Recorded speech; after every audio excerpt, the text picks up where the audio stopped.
tých tvrdeniach. Nech sa páči. Najprv chceme povedať, že 10% toho, čo vedia spravodajské služby, bolo, teda odznelo na tej utajenej schôdzi. Už z tých 10% je tam veľa veľmi zásadných vecí. Napríklad to, že skupinka, ktorá pripravuje a robí know-how vlastne v Gruzínsku na vlastne zvrátenie výsledku volieb, sa presunula tu na. Je množstvo vecí, ktoré napríklad vôbec neboli povedané. Nikto tam napríklad necitoval nejaké prepisy telefonátov, ktoré sú plne legálne, pokiaľ sú so súhlasom. Na polícii nevypovedajú konkrétne ľudia. Ja vidím, takto je hneď dôvod, prečo sa robilo to, že dekonšpirovalo sa to, čo sa pripravuje. Tým, že sa to dekonšpirovalo, tak sa vlastne tí ľudia, nie že zľakli, ale vedeli, že sú prezradené ich predstavy a ich know-how a ich postupnosť a my to budeme ďalej riešiť.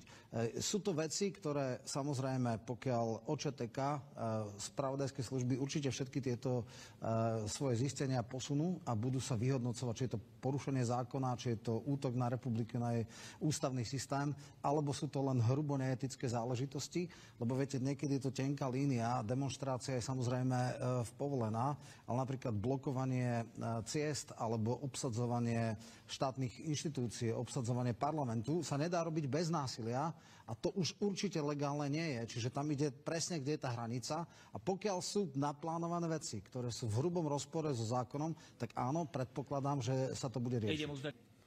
Dobre, aby ľudia sa nebáli chodiť na ulici, vyjadriť slobodne svoj názor. No. Majú na to ústavné právo. Majú na to ústavné právo? Ich? Nie. Majú na to ústavné právo, ale máme presne odskúšané modus operandi, ako vznikajú takéto veci. Najprv vzniknú normálne a pokojné protesty a potom vidíte, že sa mali jednoducho škálovať a stále sprísňovať, pritvrdzovať. A kedy vznikne úplný výbuch? Keď vznikne nejaká provokácia, keď vznikne nejaká obeť. Vieme, že 17. november vlastne odštartoval údajne mŕtvý študent Schmidt a vlastne to už spôsobilo, že cesta naspäť nemožná. Čo keby vznikla tragédia? Jednoducho, cynizmus niektorých ľudí je neskutočný. A nehovorte mi, že tieto veci nie sú pripravené a koordinované. Oranžová revolúcia, tie farebné revolúcie mali totálne jasný scénár. Mali oranžová farba a tak ďalej. Iba s dôkazmi. Dobre, a teraz, dobre, počkať. Dobre, jedna veta, potom opozícia. Z nás štyroch. Ešte raz. Ale kto bol za útokom na kataster? Dneska máme dôkaz, kto je za útokom na kataster. Z nás štyroch traja ľudia neboli na Bezpečnostnej rade. To, čo hovoríte, vy spochybňujete, že spravodajské služby vytvárajú nejaké hlúposti a najvýznamnejších ústavných činiteľov a príjemcov informácií zavádzajú a dávajú im informácie, ktoré si cucajú z prstu. Opozícia. A toto tu, ak by bolo, tak samozrejme šéf Sisky veľmi by riskoval, lebo sú orgány, ktoré to môžu preveriť a sú ľudia, ktorí môžu zistiť, či vznikla veľká konšpirácia, alebo či čerpajú z jasných, jednoznačných a nezvratných dôkazov. Ja len posledná veta. Som presvedčený o tom, že nikdy by si šéf Sisky nedovolil vymyslieť a vyfabulovať takúto kauzu. Ak niečo najvyšších ústavných činiteľov informuje, určite na to má nepriestrelné dôkazy. Tak ja sa vás pýtam, kde je ten lakmusový papierik a tá tesná hranica bez toho, aby naozaj ľudia mohli slobodne a bez toho, aby sa báli ísť protestovať? Tesná hranica je taká, že musia byť protesty kľudné, pokojné, bez koncovky, ktorá bola pripravovaná. Pretože iba vtedy majú šancu prevrat, keď sa prekročí tá línia. Tá línia je násilie, tá línia je blokovanie ciest, tá línia je obsadzovanie verejných budov, tá línia je, že sa hrubo poruší zákon. Totiž nikdy nie je možné obsadiť budovu, ktorá je verejná a ktorá má, ja neviem, úrad na ochranu... Doteraz zatiaľ ešte nikto nič neobsadil. To nikdy nebol, ale bolo, viete, to stupňovanie bolo jasné. A ešte jedna veľmi podstatná vec. My sme, nikto z nás nedostali text tohto a pokiaľ niekto nemá nejakú fotografickú pamäť, tak to nemohol napísať. Čiže to znamená, bol tu nejaký únik tej informácie, toho akože scenára, tak buď to bol únik zo Sisky a treba zistiť, kto to dal, alebo ja neviem, akým spôsobom, ale nikto z poslancov to nemohol dať, pretože nikto z nás to nemal. My sme to len počuli a nikto si to nemal a nesmel nahrávať. A myslím, že ani nikto nenahrával, lebo to bolo jasne povedané. To znamená, tu niečo funguje. Mňa obrovsky pobavilo, že vlastne KDH si umelej inteligencie spýta sa, ako má poraziť Fica. Je aj taká kniha, ako poraziť Fica. Akože dobre, toto je asi jediný cieľ politiky, nie byť za niečo, ale niekoho poraziť, čo je chore. Ale ešte raz, ja som veľmi rád, viete kvôli čomu?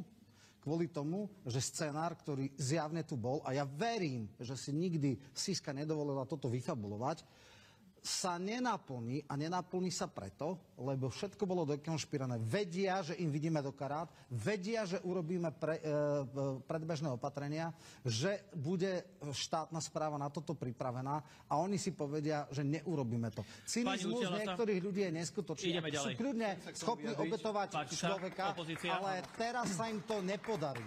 Viete čo, pre mňa je najväčšia hrôza to, ja sledujem 35 rokov politiku, ale tak neskutočne vyšpičkovaná spoločnosť nebola. A viete, čo je pre mňa Ste v politike, čo preto robíte, aby nebola taká vyšpičkovaná? A poviem vám, čo je napríklad prekročenie všetkých čiar, čo sa nikdy nemá stať a čo je zásadné popretie výsledkov volieb. To bolo vtedy, kedy opozícia nemienila umožniť nástup náhradníkov za poslancov, do ktorých išli do Európskeho parlamentu. To je zjavné porušenie výsledkov volieb. Myslíte, toto ste urobili. Áno, v lete na júlovej schôdzi. Ale tá ani nemala byť, pán Michalko. Tá vôbec nemala byť. Bola, lebo museli sme zmeniť trestné kódexy a hlavne o to nejde. Ten je základný problém. Vy ste odmietli jednoducho zaprezentovať sa, aby nemohli nastúpiť náhradníci. Ale veď vás je koľko? To je...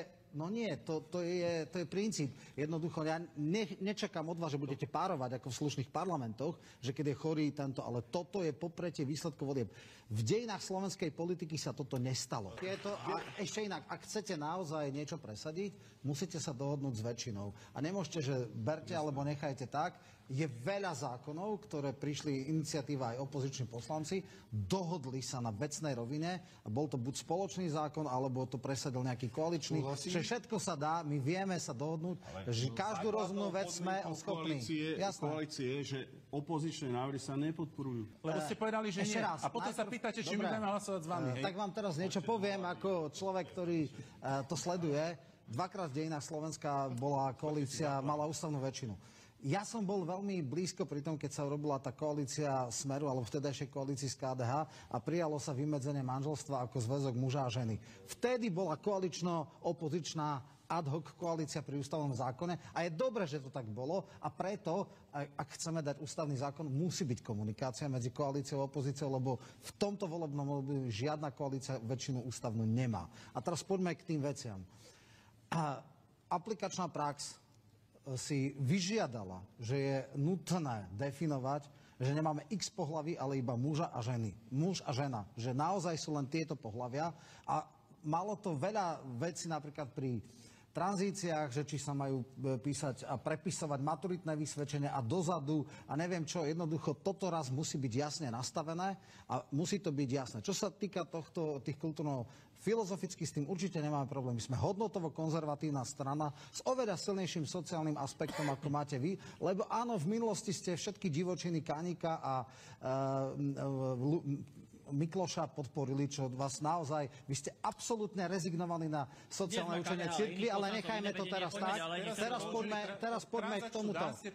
Dobre, v poriadku, ale preto, lebo to, čo prišlo, sa muselo sanovať. A teraz dobre, v poriadku, spojme sa my, hodnotovo konzervatívne strany, čo sú všetky strany koalície v zásade, možno nejaká malá frakcia v Hlase by s tým možno mohla mať problém.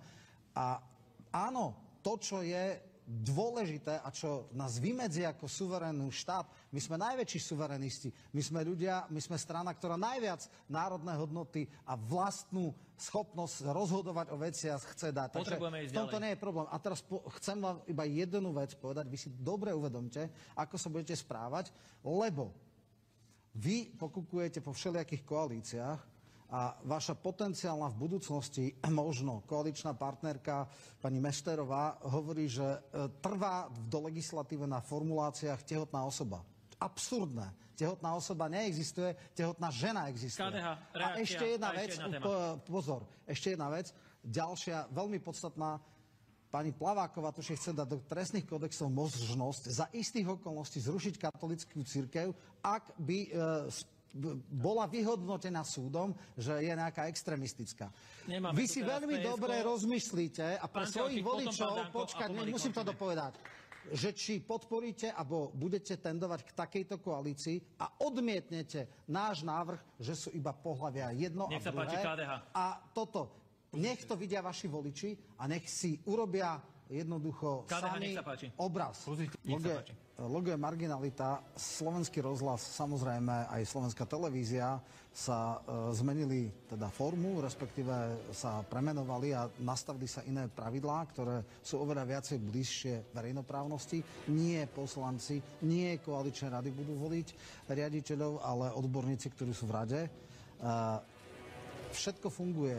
Vysiela televízia tak, ako ono získala oveľa viacej inzertného priestoru a teda má šancu a potenciál získať podstatne viac financií, ako to bolo doteraz. Malo 0,5%, teraz má 6 až 4. To znamená, je šanca, že vzniknú oveľa väčšie programy, že viacej športových prenosov, tie podmienky sú úplne inak nastavené. Áno, jedna jediná nemilá vec sa nastala, že viete, rezort urobí zákon, a potom to príde do parlamentu a to už je vec celej koalície. A tam, áno, veľmi ťažko sme našli dohodu na 5 expertoch a bohužiaľ jedna koaličná strana to zatiaľ blokla. Verím, že to je krátka čas a bude to OK.